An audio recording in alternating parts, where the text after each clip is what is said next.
எல்லாருக்கும் வணக்கம். நான் தினமொரு வண்ணத்தில் மீனா.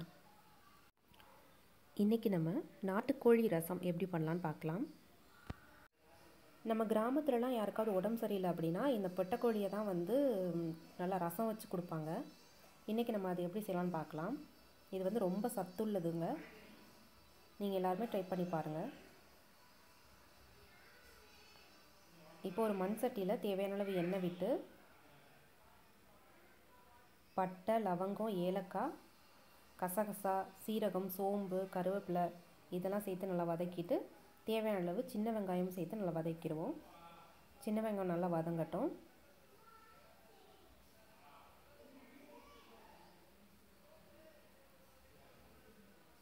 வெங்காயம் நல்லா வதங்கின உடனே நான் ஒரு 3 தக்காளி பழம் கட் பண்ணி வச்சுருக்கேன். அதையும் சேர்த்து நல்லா வதக்கிடுவோம். தக்காளி நல்லா வதங்குறதுக்கு கொஞ்சமாக உப்பு சேர்த்துக்கிறேன்.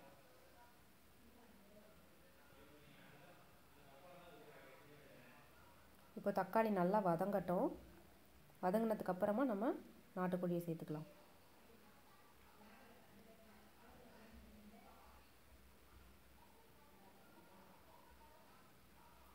இப்போ நல்லா வதங்கிடுச்சு தக்காளி. இப்போ நம்ம நாட்டுக்கோழியை சேர்த்துக்கலாம். தண்ணிலாம் இல்லாமல் நல்லா பிழிஞ்சிட்டு சேர்த்துக்கோங்க.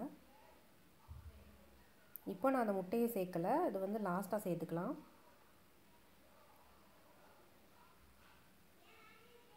இப்போ அந்த சிக்கனை சேர்த்துட்டு தேவையான அளவு உப்பு, மஞ்சள் தூள், அப்புறம் நான் இஞ்சி பூண்டு பேஸ்ட்டு ஆட் பண்ணிக்கிறேன்.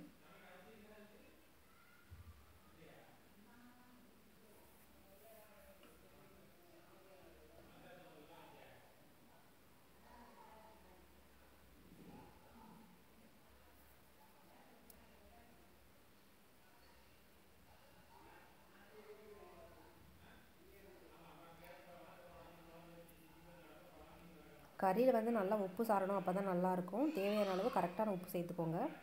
பாருங்கள், சின்ன சின்ன முட்டைகள்லாம் இருக்குது. ரொம்ப சத்துள்ளதுங்க. நீங்களும் ட்ரை பண்ணி பாருங்கள். நல்லா தெம்பு கிடைக்கும்.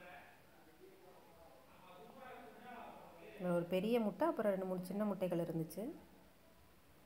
இப்போ நான் தண்ணி எதுவும் விடலை, அந்த கறியில் உள்ள தண்ணியே போதும். நல்லா வேகட்டும். இது தோலோடு இருக்கிறதுனால கொஞ்சம் வேகிறதுக்கு லேட் ஆகும். கொஞ்சம் பார்த்து வேக வைங்க.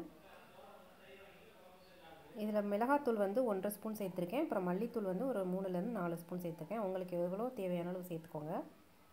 இந்த மல்லித்தூள் எப்படி வீட்டிலே ரெடி பண்ணுறது அப்படின்னு சொல்லிட்டு நான் ஏற்கனவே ஒரு வீடியோ அப்லோட் பண்ணியிருக்கேன். அதை போய் பாருங்கள், உங்களுக்கு நல்லா யூஸ்ஃபுல்லாக இருக்கும்.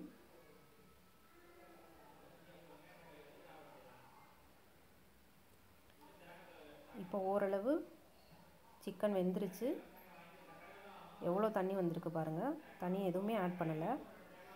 இப்போ அந்த மசாலாவை நல்லா தண்ணியில் கரைச்சிட்டு சேர்த்துக்கலாம். உங்களுக்கு எவ்வளோ தண்ணி வேணுமோ அந்தளவுக்கு சேர்த்துக்கோங்க. நான் இன்றைக்கி ரசம் அப்படின்றதுனால நிறையா தண்ணி விட்டு நல்லா கொதிக்க விடுறேன்.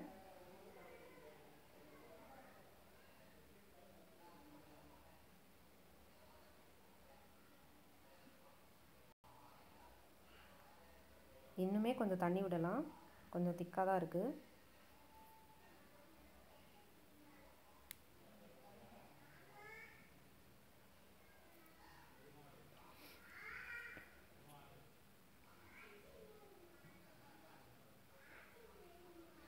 நல்லா சுவையாகவும் இருக்கும். ஊர் சைடெலாம் இந்த பெட்டைக்கோழி கிடைக்கவே மாட்டேங்குது. ஊர் சைடெலாம் 1000 ரூபாய்க்கு கூட கிடைக்க மாட்டேங்குது. வீட்டில் வச்சுருக்கிறவங்களும் விற்க மாட்டேங்கிறாங்க. அவங்க வீட்டிலே அடித்து காத்தி குடிக்கணும் அப்படின்னு தான் நினைக்கிறாங்க. உங்களுக்கு கிடைக்கும் போது நல்லா செஞ்சு சாப்பிடுங்க. இப்போ முட்டையெல்லாம் சேர்த்துட்டேன். முட்டை சேர்த்ததுக்கப்புறம் ஒரு 4 நிமிஷம் கொதிச்சா போதும்.